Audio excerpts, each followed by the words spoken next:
Hello guys, रेखा coaching classes में आपका स्वागत है। आज हम पढ़ने वाले हैं अध्याय 2 साइंस का 9th क्लास का। तो उस चैप्टर का नाम है क्या हमारे आसपास के पदार्थ शुद्ध हैं के ऑब्जेक्टिव टाइप ऑफ क्वेश्चन, जिसकी संख्या 30 है। आपके आंसर एक तोता चुनेगा। आइए हम देखते हैं अपने क्वेश्चंस को। आज का हमारा पहला क्वेश्चन है कि वायु का दाब जैसे जैसे घटता है वैसे वैसे द्रव का क्वथनांक क्या होगा? बढ़ता है। याद रखना, सारे ऑप्शन है, आपके आंसर जो तोता है वो आपका आंसर रिप्लाई कर रहा है। तो आपका आंसर क्या होगा कि वायु का दाब जैसे जैसे घटता है तो द्रव का क्वथनांक क्या होगा? बढ़ जाएगा। अगला है गैस का द्रव्यमान जो है वो परिवर्तन कहलाता है। गैस का द्रव में जो परिवर्तन है वो क्या कहलाएगा? तो गैस जब द्रव में बदल जाए तो वो कहलाता है संघनन, या गैस का द्रव में परिवर्तन होना संघनन कहलाता है। अगर आपसे संघनन की डेफिनेशन पूछी जाए तो आप उसकी डेफिनेशन भी दे सकते हैं कि गैस का द्रव में परिवर्तन होने की क्रिया संघनन कहलाती है। आपका आंसर भी हो गया, परिभाषा भी होगी। आइए अगला क्वेश्चन जानेंगे। तीसरा क्वेश्चन है वह ताप जिस पर ठोस द्रव में परिवर्तित हो जा रहे हैं, यानी कौन सा ताप है, वो ताप कौन सा कहलाता है, उसे क्या कहते हैं? तो वह ताप जिस पर ठोस द्रव में परिवर्तित हो जाता है क्या कहलाता है? द्रवणांक कहलाता है। वह ताप जिस पर ठोस किस में परिवर्तित हो जा रहा है? द्रव में परिवर्तित हो जा रहा है, उस ताप को हम कहते हैं द्रवणांक। अगला क्वेश्चन है पदार्थ के कणों को एक साथ बांधकर रखने वाला बल, यानी जो पदार्थ के जो कण हैं वो आपस में बंधे हुए हैं, तो वो बल कौन सा बल कहलाता है? तो वो बल कहलाता है अंतराणुक बल। रिपीट कर रहे हैं, पदार्थ के कणों को एक साथ जो है उनको बांध कर रखने वाला जो बल होगा वो कहलाएगा अंतराण्विक बल कहलाएगा। अगला वह प्रक्रिया जिसमें इत्र की गंध वायु में चारों ओर फैल जाती है वो क्या कहलाती है? तो याद रखना, वायु में यानी अगर कमरे में कुछ बन रहा है और हमें हमारे नाकों में खुशबू आ जाती है कि कुछ अच्छा बन रहा है, हमें स्मेल से ही पता चल जाता है, तो वो क्या कारण है, क्या रीज़न है? तो उसका आंसर होगा विसरण। अगला क्वेश्चन है कि निम्न में कौन पदार्थ का मौलिक गुण है, यानी पदार्थ का मौलिक गुण कौन है? क्योंकि पदार्थ का क्या होता है? द्रव्यमान होता है और आयतन होता है, वही उसका क्या होगा? मौलिक गुण होगा। रिपीट कर रही हैं, पदार्थ का मौलिक गुण क्या है कि पदार्थ का द्रव्यमान भी होता है और आयतन भी होता है।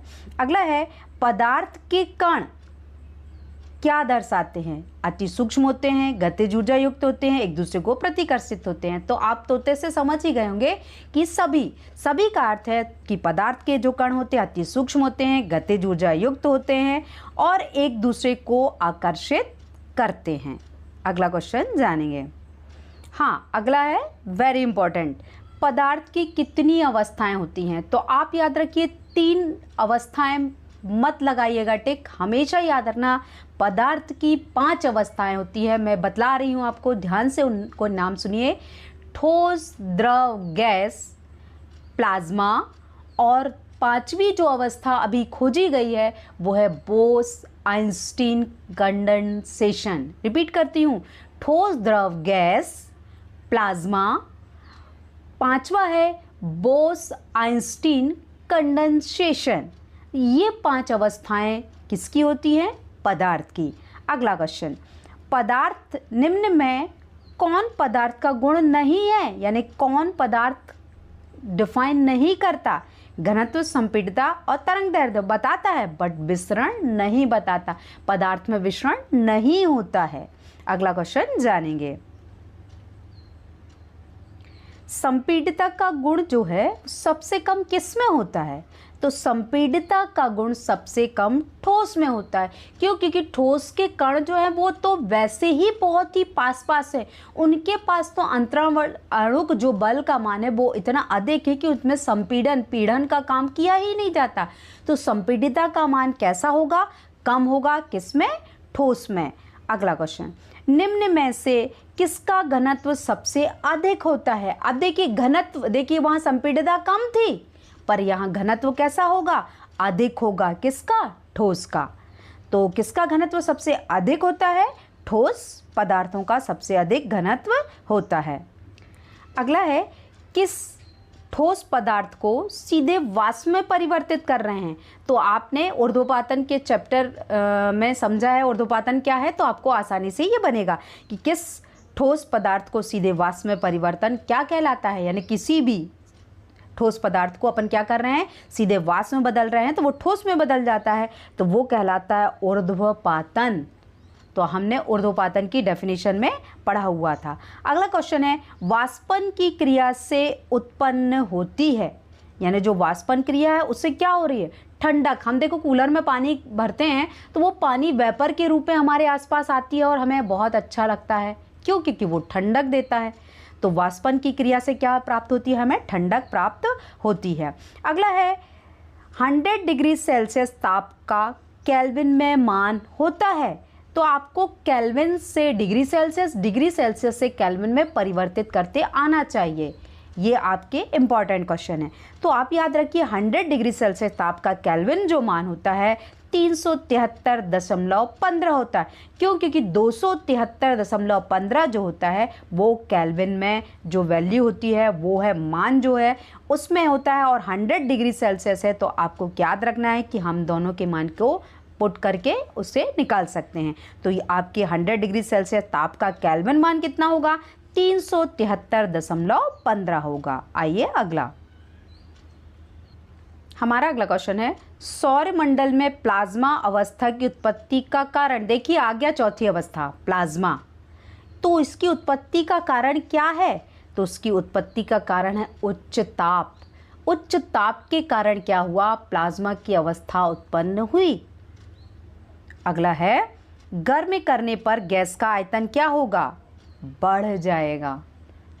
तो याद रखना है आपको कि गर्म करने पर गैस का आयतन बढ़ जाता है। अगला है, वायु में, आर्द्र वायु में गीले कपड़े सूखते हैं। तो हम देखते हैं बरसात में बहुत धीरे धीरे कपड़े सूखते हैं। क्यों? क्योंकि उनमें आसपास के वातावरण में नमी है और कपड़े भी नम हैं, गीले हैं, तो वो कैसे जल्दी सूखेंगे? क्यों? क्योंकि उनमें भी नमी है और वातावरण में नमी है, तो कपड़े क्या होंगे? देर से सूखेंगे।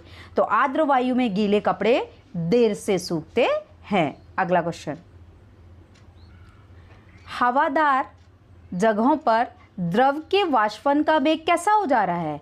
बढ़ जाता है। यानी हवादार जितनी भी जगह हैं उन पे द्रव का वाष्पन का वेग क्या हो जाएगा? बढ़ जाएगा। क्यों? क्योंकि हवादार जितनी भी जगह होती हैं उसमें वाष्पन का वेलोसिटी का जो मान है वो हमेशा बढ़ता है। ठीक है।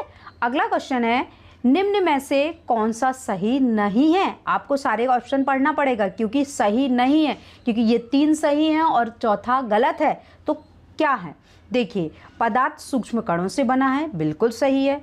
पदार्थ के कण जो है, पदार्थ के कण निरंतर गतिशील रहते हैं, बिल्कुल सही है। ठोस पदार्थ का घनत्व द्रव से अधिक होता है, बिल्कुल सही है। तो आपको याद रखना है कि ठोस पदार्थ संपीडितता द्रव से कैसी होती है? अधिक होती है। ठोस पदार्थ का संपीडितता द्रव से कैसा होता है? अधिक होता है। ठीक है। अगला क्वेश्चन जानेंगे। अगला है, कोलाइडी विलयनों के कणों का आकार होता है। इंपॉर्टेंट क्वेश्चन है, आप लोग याद रखिएगा।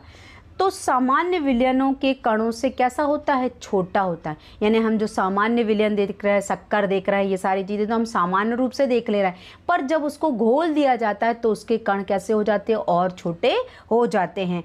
तो कोलाइडी विलयन के कणों का आकार सामान्य विलयन के कणों से कैसा होता है? छोटा होता है। अगला है, बालू और नौसादर के मिश्रण को किस विधि से पृथक किया जाता है? बालू मतलब रेत, नौसादर एक लिक्विड पदार्थ होता है जिसे हम नौसादर कहते हैं। उस लिक्विड पदार्थ को जब अलग करना है तो हम किस विधि के द्वारा उसे पृथक करेंगे। तो याद रखना है आपको, ऊर्ध्वपातन के द्वारा बालू जो है, रेत जो है वो नीचे बैठ जाती है और नौसादर कपूर के समान एक पदार्थ होता है जो तुरंत बिना द्रव में बदले ही कैसे होता है, गैस से सीधे ठोस अवस्था में बदल जाता है और हमें वह आराम से इजी वे में पृथक्कृत होते हुए दिखाई देता है। तो आपको याद रखना है वह प्रक्रिया कहलाती है ऊर्ध्वपातन। अगला क्वेश्चन जानेंगे। अगला है, निम्न में कौन जल के साथ कोलाइडी विलयन बना लेता है? कौन बना लेता है? नमक। यानी जैसे ही हमने जल में नमक डाला और उसको घोल दिया तो जो बना हुआ विलयन है क्या कहलाएगा? कोलाइडी विलयन। याद रखिए आप, गोंद, तूतिया, खड़िया ये कभी कोलाइडी विलयन नहीं बनाएंगे। जैसे ही हम अगर उसमें टॉर्च या प्रकाश डालते हैं तो वो उसके जो कण हैं तैरते हुए हमें नजर आएंगे। तो वो प्रक्रिया जो टिंडल प्रभाव से आपको समझ में आएगा कि कोलाइडी कण जो होते हैं वो विलयन में कैसे होते हैं, कौन से हैं, वो नमक के कारण होते हैं। अगला है, निम्न में से कौन उपधातु है? उपधातु मैंने आपको समझाया था, जो धातु अधातु दोनों के काम करे। उपधातु तो याद रखिए जर्मेनियम। जर्मेनियम जो है वो उपधातु है जिसे अर्धचालक के भांति उपयोग किया जाता है, जो बहुत ही अधिक उपयोगी है। तो याद रखना है आपको कि कौन है आपकी उपधातु? जर्मेनियम। आइए अगला क्वेश्चन। अगला है, जब दो या दो से अधिक तत्व आपस में मिलते हैं तो क्या बनता है? याद रखना, जब दो या दो से अधिक तत्व आपस में निश्चित अनुपात में संयोग करते हैं तब यौगिक बनता है। यहाँ निश्चित नहीं लिखा है क्वेश्चन में, पर आपको याद रखना है कि जब दो तत्व आपस में संयोग करते हैं तब यौगिक बनता है। निम्न में से किस में परिक्षेपित अवस्था द्रव और परिक्षेपण माध्यम ठोस है? याद रखना, परिक्षेपित जो अवस्था है द्रव भी है और ठोस भी है। तो याद रखना, द्रव और ठोस दोनों किस में होगी? जेल में होगी, क्योंकि वो लिक्विड भी है और उसके अंदर ठोस भी है, यानी बहुत जल्दी तीव्र गति से बहता नहीं है। तो याद रखना, परिक्षिप्त अवस्था द्रव है और परिक्षेपण माध्यम कैसा है? ठोस है। आपको दोनों चीज़ें याद रखना है कि परिक्षेपित अवस्था और द्रव है और परिक्षेपण माध्यम कैसा है? ठोस है। आइए अगला क्वेश्चन। परिक्षेपण माध्यम और परिक्षिप्त अवस्था दोनों द्रव हों तो कोलाइडी तब क्या कहता है? अभी अपन ने दोनों की अवस्थाएं चेंजेस देखी थी। आप देखिए, दोनों जब सिमिलर हो तो वो कहलाता है इमल्सन। इमल्सन का हिंदी नाम पायस होता है, ठीक है, तो वो कहलाएगा इमल्सन। दोनों माध्यम कैसे हैं? दोनों क्या है? परिक्षेप्त और परिक्षेपण दोनों की अवस्था जो है वो समान है, इसीलिए वो कहलाएगा इमल्सन, जिसे हम पायस कहते हैं। अगला है, तापक्रम बढ़ाने पर किसी द्रव में गैसीय पदार्थ की विलेयता क्या होगी? याद रखना, रिपीट कर रहे हैं हम, तापक्रम बढ़ाने पर किसी द्रव में गैसीय पदार्थ की विलेयता क्या हो जाती है? घट जाती है। क्या होगी? घट जाएगी। तापक्रम जैसे हम बढ़ाएंगे तो द्रव में गैसीय पदार्थ की जो विलेयता है क्या हो जाएगी? घट जाएगी, क्योंकि तापक्रम बढ़ाने से क्या होगा? गैस, उसके जो कण हैं बहुत तीव्र गति करते हैं, तो तीव्र गति करते हैं, पदार्थ की विलेयता कैसी हो जाएगी? वो घट जाएगी। अगला क्वेश्चन है, साधारण नमक को जलीय विलयन से किस विधि द्वारा पृथक करेंगे? Very important. तो याद रखना, रवाकरण, यानी जैसे ही हम क्या करते हैं, साधारण नमक को जलीय विलयन में किस, मान लो हमने घोल दिया है, नमक को घोल दिया है, अब उसको अलग करना है, तो क्या करते हैं? रवाकरण, यानी हम पानी को इतना अधिक गर्म करेंगे कि वो धीरे धीरे पानी जो वेपर बन के चला जाएगा वायुमंडल में और जो नमक के जो कण हैं वो नीचे तली में रह जाएंगे, तो वो बहुत ही सूक्ष्म हो जाएंगे, उसे हम कहते हैं रवाकरण। अगला है, लास्ट है, बादल एक गैसीय विलयन है। वेरी इंपॉर्टेंट, बादल एक गैसीय विलयन है। किसका? कोलाइड है। यानी बादल हम देखते हैं, जो देख रहे हैं, जो बिल्कुल स्पष्ट रूप से दिखाई देता है, तो बादल क्या है? जो गैसीय विलयन है वो किसका है? कोलाइड का। तो हमने पहले 20 क्वेश्चन ऑब्जेक्टिव जाने, फिर 10 जाने। आपके ये टोटल 30 MCQs हुए हैं। और सारे क्वेश्चन को बहुत अच्छे से आप तैयार कीजिएगा। और आपको जो क्वेश्चन समझ में ना आए, आप डिस्क्रिप्शन में दिए हुए नंबर पे आप मुझे मैसेज करके पूछ सकते हैं। आज के वीडियोस के लिए thank you for watching my videos and like and subscribe my channel.